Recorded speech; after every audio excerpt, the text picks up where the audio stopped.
If you're willing to close your eyes and take the arm or the hand of someone standing next to you or people standing next to you. Lower your eyes. And for those who've walked today, think of the miles you've walked since Middlesex. For those who started yesterday, think of the sleet and the rain. For those who started on Sunday, bring back the memory of that hillside in Caprags Park and our time together. For those who are here on Saturday, time walking along that pipeline route, those magical dirt back roads. For those who started on Friday with us.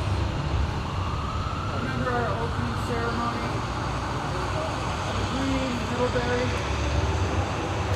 our procession out on the road, and the joy of those hills as we walk with them. Thank you for your feet. Thank you, legs. And thank you, friends who have held one another up as we have walked these many miles. Now let's go tell these folks across the street just why this is so important for us and for all of us. Why we've put those blisters on our feet, why we've endured that cold and sleet. Share our hearts and our love and our hope for the new world we wish to have reborn.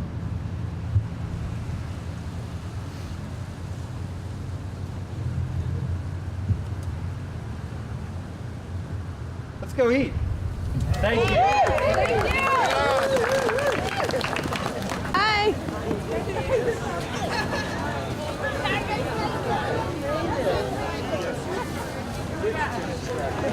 Cool. I'm Robb Kidd with the Sierra Club. First off, my heart is so grateful for those who marched from Middlebury to Montpelier today, the last 5 days to demand climate action. It's a sad state of affairs that we have in Vermont, that supposed green Vermont is not really moving forward on addressing climate. And there's like all these different fears are happening, whether it's going to cost too much money or whether it's going to impact so-and-so's too much. We're just not going to stand still.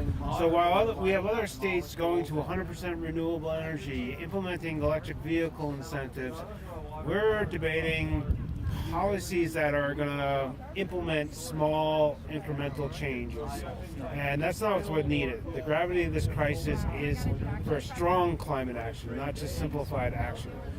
Recently, the House passed a weatherization bill, H439, to kind of double the revenues for the home weatherization program to make sure that people in low incomes have the money to weatherize their homes, thus saving energy and saving money and creating local jobs. But there's people who are kind of upset over that. They're thinking it's regressive and they think it's not going to do enough help. Well, you know, there's comes to a point that we need to come up and act boldly on things, implement policies that are going to be the right thing for our future generations, not just for one time, one person. We need to think about the whole. And so that's what I see a lot of the folks out here marching are doing. They're telling us, you know, enough is enough. Let's act on this. Let's create these bold solutions. You know, let's ban fossil fuel infrastructures. Let's pass the Global Warming Solutions Act. explore carbon pricing, all those other elements. What's really promote electric vehicle incentives? You know, the Vermont Energy Action Network released a report that said in order to reach our climate goals for transportation, we're going to have 90,000 electric vehicles. Right now we have less than 3,000 electric vehicles and plug-in hybrids. So what does the governor propose? An electric vehicle incentive program that only covers about promoting 200 to 300 new vehicles. You know, one of the members of the House basically said the governor's request is piddly. And this is, you know, for a leader in the Vermont Statehouse saying the governor's request is piddly. So what happens? Our legislative leaders are passing piddly legislation. So I'm glad like I said, I'm glad to see the folks here from 350 and all the other movement organizers are out here today marching for climate justice. Cool. What about saying something about the climate bills? None of the climate bills that have come up in the last 4 years have actually been acted upon. Well, I mean, that's a lot. There's a lot of fear going on. Everybody's always about gloom and doom. Like this bill is gonna cost too much money, or it's gonna not help so and so. And the real reality is if we don't do something, we're gonna be dead in the water. So, like, you know, particularly originally 4 years ago, we introduced a carbon pricing bill that equitably distributed money back into the economy, invested money in renewables that would help people transition to new energy futures. You know, that's what we need to do. Even like the last edition of the carbon pricing bill, nobody wanted to do it because there was a lot of fear about it was going to cost 80 cents per gallon. But in reality, these programs are going to actually make it more economically efficient for the state of Vermont. 76 cents of every dollar spent on fossil fuels gets shipped out of state. So why are we doing programs that are just going to continue supporting our fossil fuel industry and out of state and even out of country? We want to create local jobs here, and that's why some of these climate bills that are being addressed are just not being taken up. So that's why people need to make sure they always contact their legislators at all times. And for those who don't know the number, it's 802-828-2228, and they can always ask your legislator to act boldly on climate. Okay? Bravo. Cool. Okay. 350 Vermont work together in an interfaith, intersectional way that's very beautiful, trying to create the survival culture we need for the coming climate apocalypse. And regardless of whether we get legislation this time, it's been good for us. And I'm hopeful that the legislature bans fossil fuel infrastructure, and I'm hopeful that we generally turn a cultural trend against the fossil fuel industry and save the planet for these kids who are so awesome. And so thank you for the Community Access TV, and everyone should just join the revolution in progress and save the planet while there's time. There was some wet feet, but, you know, small price to pay for averting climate disaster. You know, I said that we had one mostly incredibly beautiful weather, and then we had one day of challenging weather, but that was sort of like being in the trash compactor during Star Wars. You know, it's the part of the Jungian hero journey that requires some courage. So it worked out positively in the end. It can't all be like, you know, sunny days. We had like Simpsons weather coming into Richmond with a brass band. So, I mean, it's been high and low and some all in between that we're willing to sacrifice because we know it's going to be much more in the future. So we should get stronger, but we should also demonstrate what climate ambition looks like. And we hope the legislature does the same.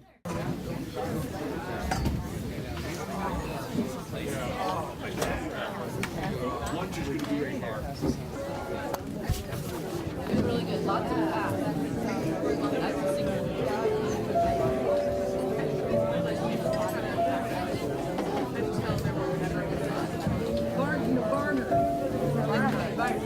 Now we're down.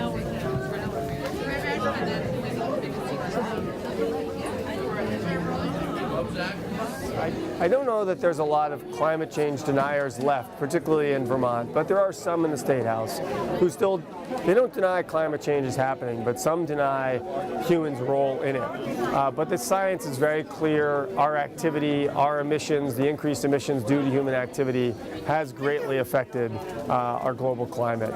And that's on each of us individually to make individual adjustments, but then it's also really important as a governmental entity representing the people as a whole and thinking ahead to having a planet for our own future as well as our children's future, that we have to take bolder steps.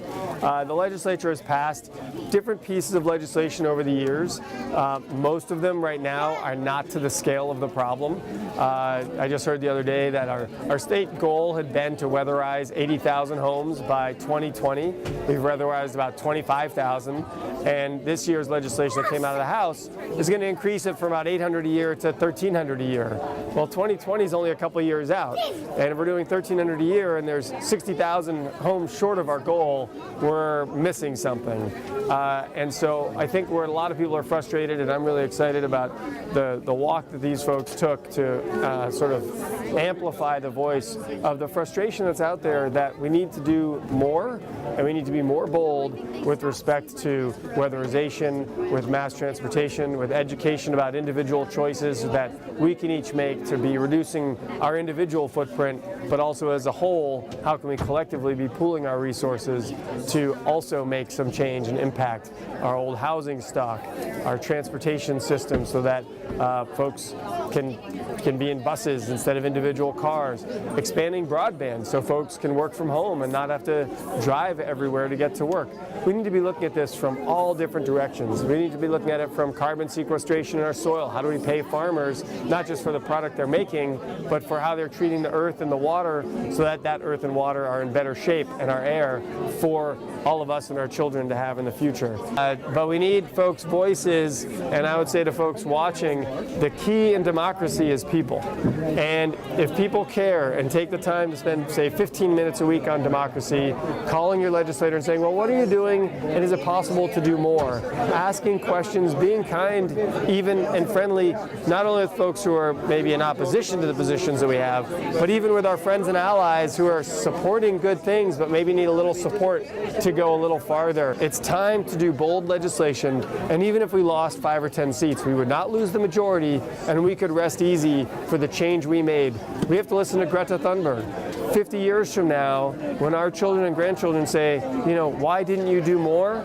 I think now's the time to ask that question of ourselves. Why aren't we doing more so that our grandchildren have a planet and our children have a planet, and even at the end of my life farming, we have a planet that will produce food and be able to shelter people and not have as extreme weather events. Why aren't we doing more is the question we need to be asking today, and folks need to ask their legislators, why aren't we doing more to help build that pressure for the political will to grow. Hi, I'm Andrea Stander, and I'm here at the final day of the climate walk, Next Steps for Climate Change, and I'm here wearing 2 hats. I am on the board of 350 Vermont, just recently joined that board as an individual citizen, and I also work with Rural Vermont, which is an advocacy organization for small-scale farming, and so we're involved in the climate movement because we really feel strongly that farms have a role to play in keeping carbon in the ground and providing a secure food system that is sustainable over time and is going to support our rural communities with livelihoods and healthy food. It's very disappointing that the legislature, which started this session with big promises that they were going to take climate change seriously and they were going to work on things in a very deliberative way, that they have not made much progress with a variety of bills that have been introduced. That's a huge disappointment. I sometimes feel that what's going on is that the degree of urgency associated with this issue is not being taken to heart by the legislators. It's a very incremental process up at the State House. Things take time and all the deliberation that has to go on. But I think everyone here who's on the march recognizes that this is an urgent issue. We are running out of time to take bold steps to put in place policies that are going to help us adapt and survive effective and perhaps even make some difference in the climate changes that are going on. You also asked me about the Green New Deal at the federal level. I think it is one of those bold steps. I think people are getting a little hung up in the fact that it lacks detail, and they are like, well, we can't do anything with this because we don't know what the details are. But I think at this point it's time for bold action, it's time for bold steps, and we may have to muddle through the details, but we have to get moving. We have got to take action today. So come join us at the State House.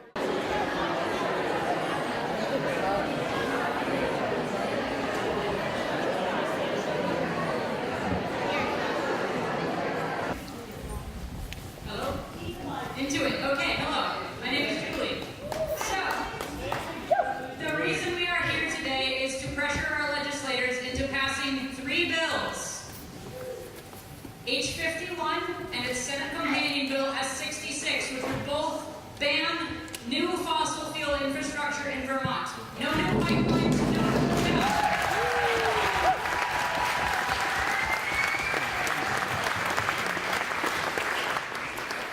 The other bill, I don't know if Mari Cordes is here, but she introduced it, H175 would ban the use of eminent domain to build any new fossil fuel infrastructure.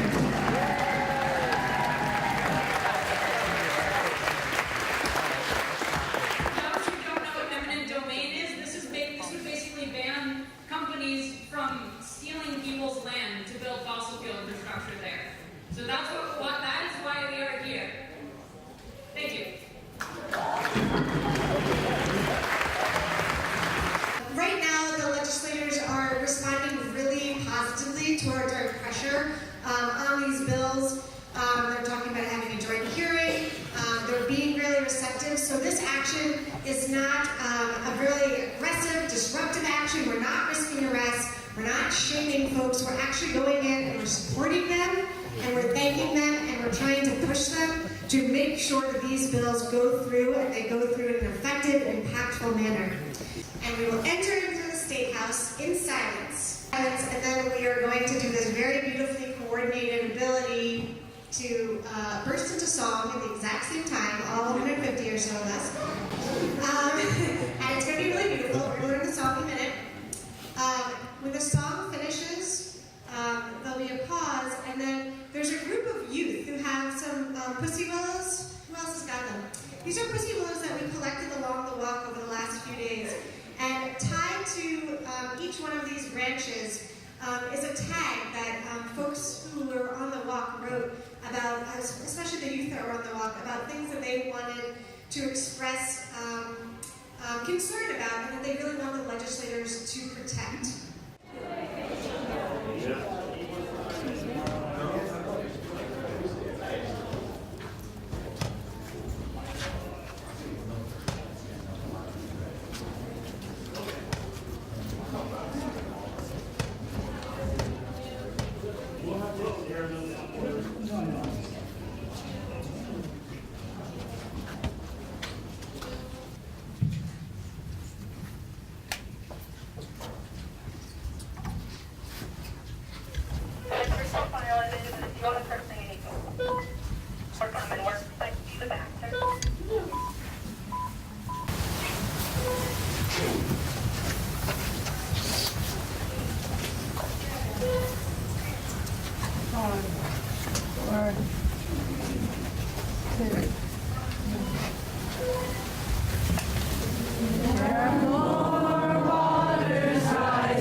their time.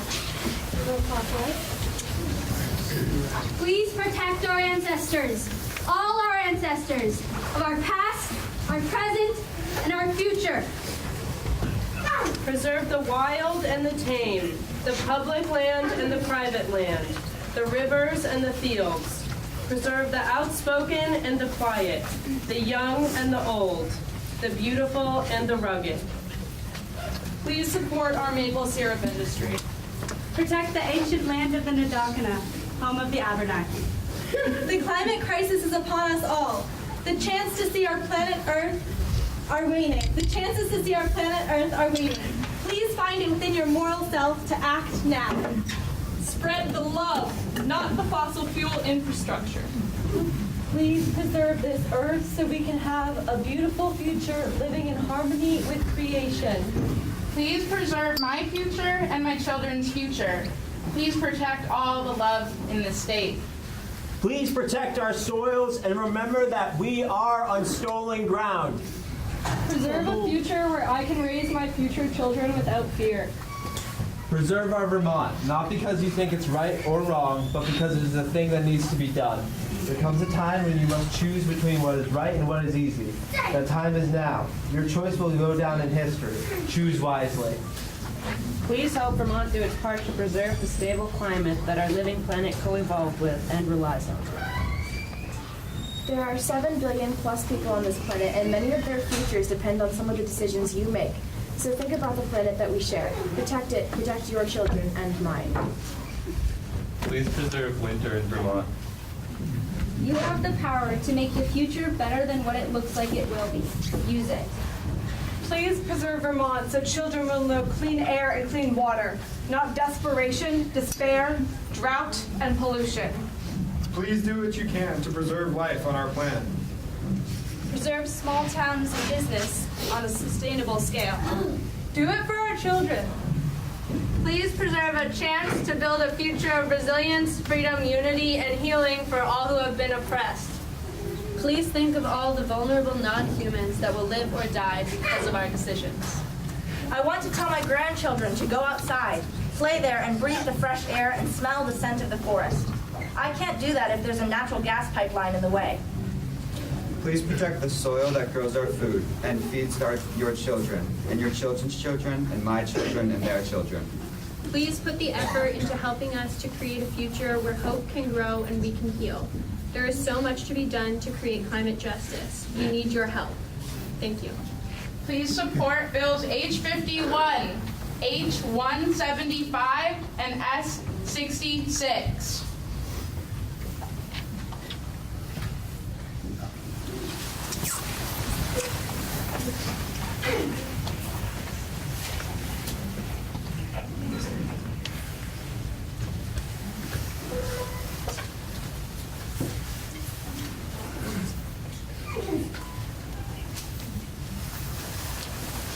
There are more waters rising, this I know, this I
Okay, here we are with migrant justice, and we want to talk to them about how climate change affects farm workers and brings them to Vermont. Entonces estamos aquí por justicia inmigrante y queremos hablar con ustedes en cómo afecta a la comunidad migrante.